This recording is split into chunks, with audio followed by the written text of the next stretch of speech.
In the land of the sunshine and sea, where the rhythm of reggae sets us free, we reflect on the hit. Yes, name brand, name brand, name brand. Yes, all of the name brand stuff. You know, I've never been a person who enjoys name brand, to be honest. I've always said that. You know, I'd rather something that's reliable. But for the name brand business, I really have never really considered that much. You know, and I see a position that Jamaican parents need to really think about when they're training their children. But I want to carry back in time because I'm a storyteller. And if you've been watching my stories, some of these stories do have connections, of course, to real life situations that have taken place. Subscribe, learn, and participate. And sometimes these critical thoughts will come that I have to share. Now, I'm a teacher by trade. I've enjoyed teaching. I love teaching, to be exact. And I remember during my early days coming to New York, I did some work somewhere else. And I ended up in a classroom. Yes, I ended up in a classroom and I was teaching. And I remember two boys, they started a fight. Yeah, they started a big fight, fist fight. One punched the other one in his mouth and the other one punched the other one in his eye. And as a teacher who has been trained for years, I said, listen boys, I am not going to soil my shirt, you know. So you stop it and part it because, you know, America is a funny place because you touch them now, you have done something wrong. So what I did was to actually, you know, talk them down. And then eventually they came to their senses and stopped fighting. So I asked a little boy, man, two boys. Yes, I asked the first one. I said, listen, what you fighting for? My guy said to me, sir, you know what I'm fighting for, sir? Him say his father works more money than my father. So two of them were Jamaicans living in New York. And I said, what you are fighting for? Because I couldn't believe. And the other one said, his father worked more money than the other. So I said, boys, you're really fighting over that? They said, yes, sir, because I'm too out of order. Apart from that, I'm just going to position this one. At the same time, another one was laughing after another child because guess what? He had what I would say, he was wearing a filler shoes, which was thought not to be in style at the time. So therefore, it was a little problem there. So they were after the fight, and as I said before, they stopped fighting. I brought them together. We were having a conversation. So I said to them, I want to get this straight. I want to get this one straight. Tell me, whose money? Your father's work. Your money or his money? Both boys say his money. And I say, you sitting down fighting over the man's money. It's not your money. Stop the foolishness. You know, and the reality brought me back to the reality that how did these boys begin to understand that sort of nonsense ideology about fighting about whose father owns more money than the other, and the other one teasing the other one about the filler shoes. Yes, because you know what?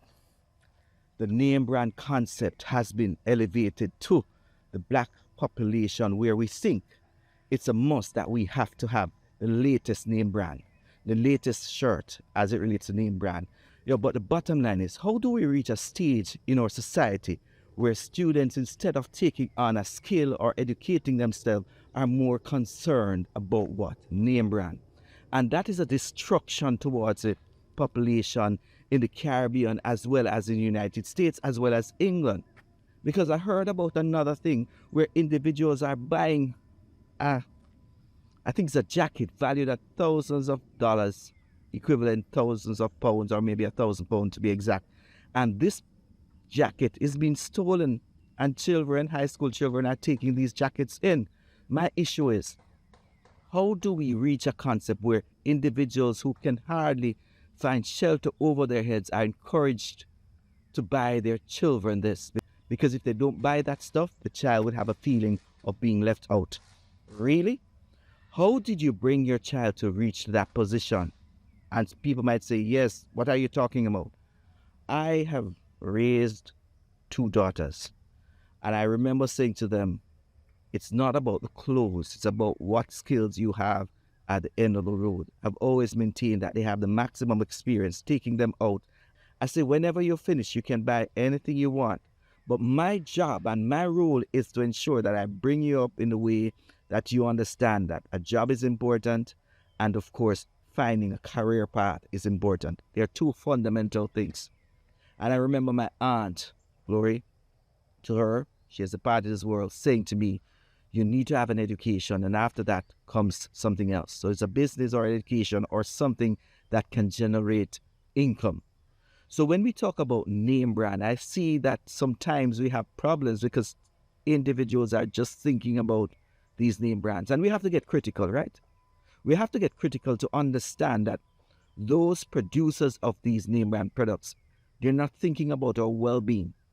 They're trying to get us addicted to buy the stuff, so we have to continue to buy from them. So they target us. They use our mobile phones to target us. They do a lot of stuff to target us. And in the movies, they hide these items. So I would encourage individuals, just like the conversation I had with my daughter when she reached New York. And I'm going to share with you this experience. She was in New York, standing in a line, and that was the year of Dora the Explorer. And while there, a young girl behind her looked at her, and she was in a wonderful Dora the Explorer jacket.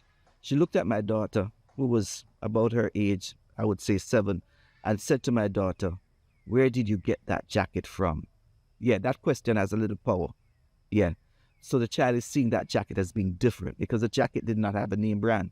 Everyone was clad in their name brand, whatever it is of that time they had on. And I whispered to my daughter, you're not here for the name brand. You're here for school. You're here to learn. Throughout her life, it echoed in her, and she's still one I'm very proud of today because she understood what I wanted. She understood what I meant by that.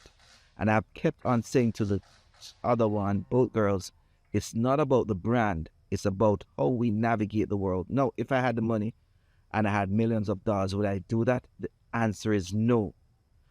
I would not gravitate towards that because I want to teach a lesson.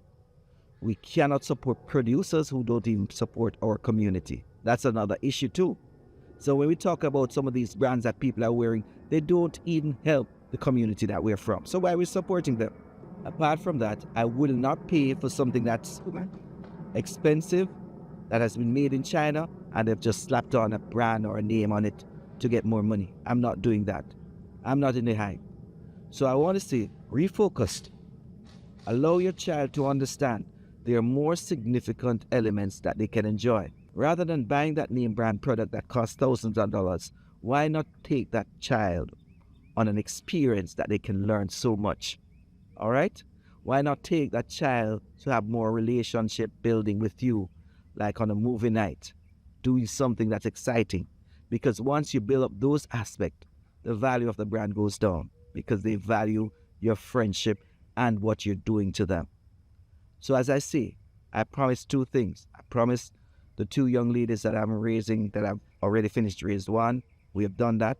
I say we because my wife and I, we promised one, we promised a good education. We'll pay for that. And number 2, we promised a car, not necessarily a new car. And I've completed 1 promise. And I'm sure the issue, if I had concentrated on name brand, this accomplishment would never have taken place. So let us refocus. Rather than the most expensive phone, let's see what they need and not what they want. And remember, if you do that, that means they will come back to you in your old age for money. So think about this.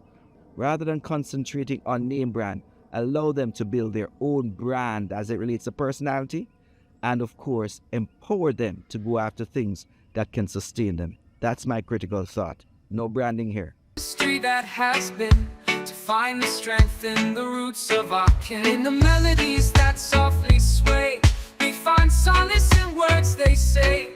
For the past old stories of joy and pain, lessons learned in the rhythm's reign. In the echoes of Bob and Peter's hush, the voices rise above the noise and the hush. They speak of love and revolution's call, a rhythm that unites and conquers all.